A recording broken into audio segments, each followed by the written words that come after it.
Hi, I'm Kathy, the Adult Services Librarian at the Waynesville branch of the Haywood County Public Library.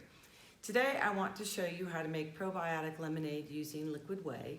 And I thought I would just show you real quickly one way to get whey is by making ricotta cheese. It's real simple. I'm going to show you how to do that. The instructions and recipe will be online along with the instructions on how to make the lemonade.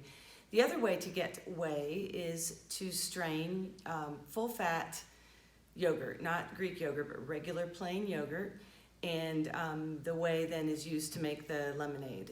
But I thought I'd show you how to make the ricotta since I had a half a gallon of milk and some lemon juice, and that's really all you need. So I've got a half a gallon of milk in my pot here up to 200 degrees. Don't let it boil. It gets a little foamy on top, but you don't necessarily want it to boil.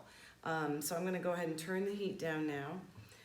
You add a pinch of salt and about 1/3 cup of lemon juice, or you can use white distilled vinegar, but I prefer the flavor of lemon juice because you don't completely get the flavor rinsed off of the curds, and lemon juice is a nice accompaniment to most everything you would use your ricotta in.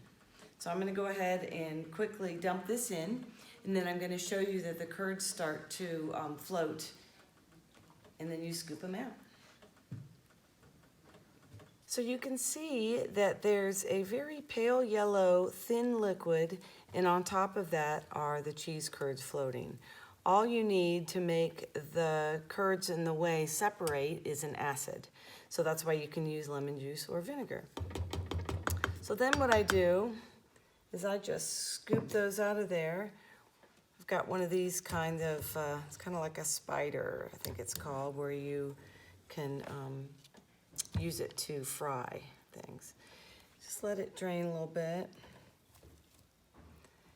And then this whey that you see in the pot here, once it's cooled, can be used to make lemonade. Or really any flavored soda, but today I'm going to show you how to make lemonade. So you just get all the curds out, and that's it. It's that easy to make ricotta. This is what it looks like. And I usually add a little bit more salt. Sometimes I rinse it, depending on what I'm going to make with it. But I'm going to use this ricotta here to make a cake. And so the lemon flavor will go really nicely in that. So I just mix a little salt in. Sometimes I rinse the curds. If I want to get rid of the lemon or the vinegar, I will do that. But I'm using this ricotta to make what's called a Roman tort, which is a sweet cake. And it goes really well with the lemony flavored ricotta, so I'm not gonna rinse it. I'm just gonna let these curds sit and they drain, and the whey's draining down into the bowl. So another thing that you can do if you would like to turn this into ricotta salata, which is a much firmer type of ricotta cheese that can actually be grated on top of pasta, you would wrap this real tight and press it under a heavy cast iron skillet or a brick or something to get all the liquid out. And then in a couple of days, it's dry enough to where you can actually grate it or shave it. And it's very delicious. So you have whey that you can use to make soda or to mix in smoothies or muffins or anywhere you would use water in baked goods. This is perfect.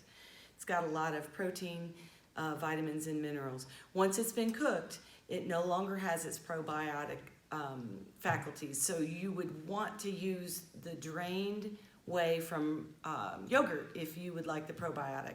But it's still real healthy this way, and it still will create an effervescent drink.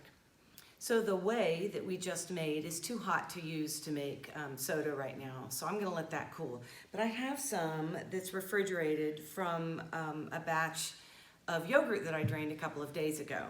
So we're gonna use that. And you just need sugar or honey, whichever you prefer. If you make it with honey, it will look like this. It's a much darker soda. This one was made with yogurt whey. This is made with sugar, and this was ricotta whey.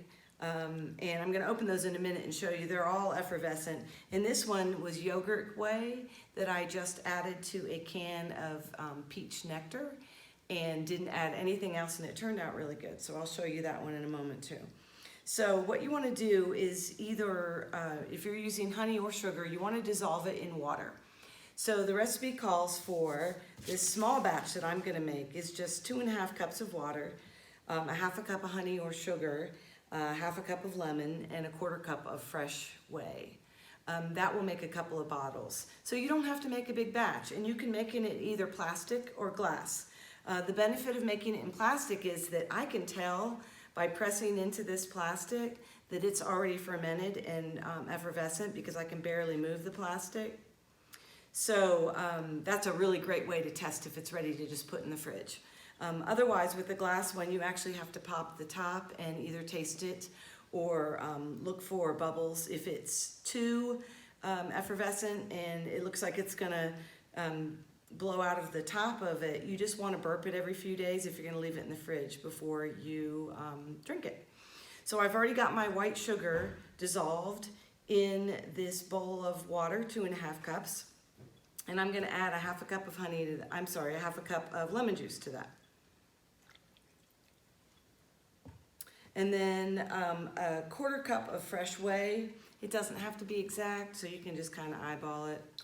You just wanna get enough in there that the bacteria starts to do its job and make your soda fizzy. So you just stir it to make sure that the whey is mixed all through the liquid. Clean bottle, either glass or plastic. And a funnel. Fill your bottle, leave it a little bit of headspace. You're less likely to have explosions if you do that. And then you cap it. And this will sit on your counter at room temperature for 4 to 8 days, depending on how cool your kitchen is. It could happen in 4 days. It usually takes about a week. And then the other option, and this is really fun for like small individual servings of soda.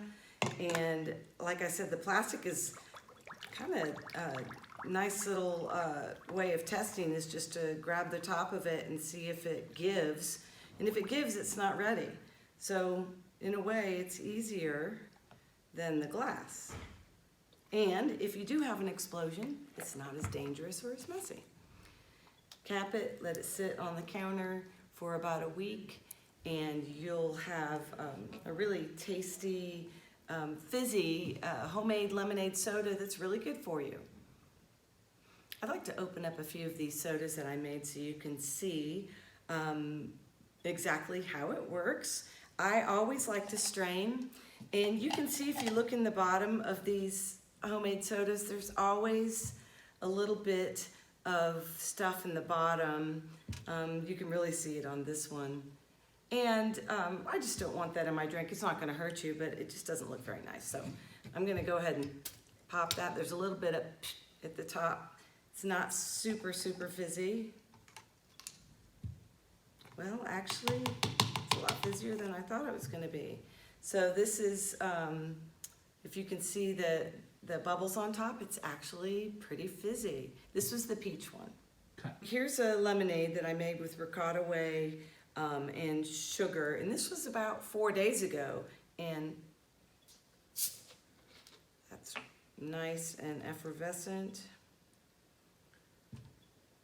I always like to strain it just to make sure that, and you can see this one's a lot lighter than the one with honey, also pretty bubbly. Delicious.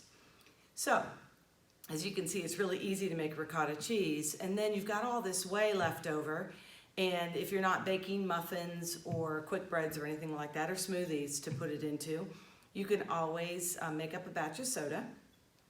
You can freeze it also. So what I would do is freeze it in smaller quantities in some leftover glass jars, and then you can always make soda.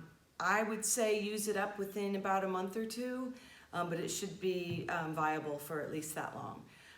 And I've got a couple of books I want to show you. This one is Wild Drinks and Cocktails. This has a whole chapter on making effervescent drinks with all kinds of neat ingredients that you'll find in your yard and in your kitchen.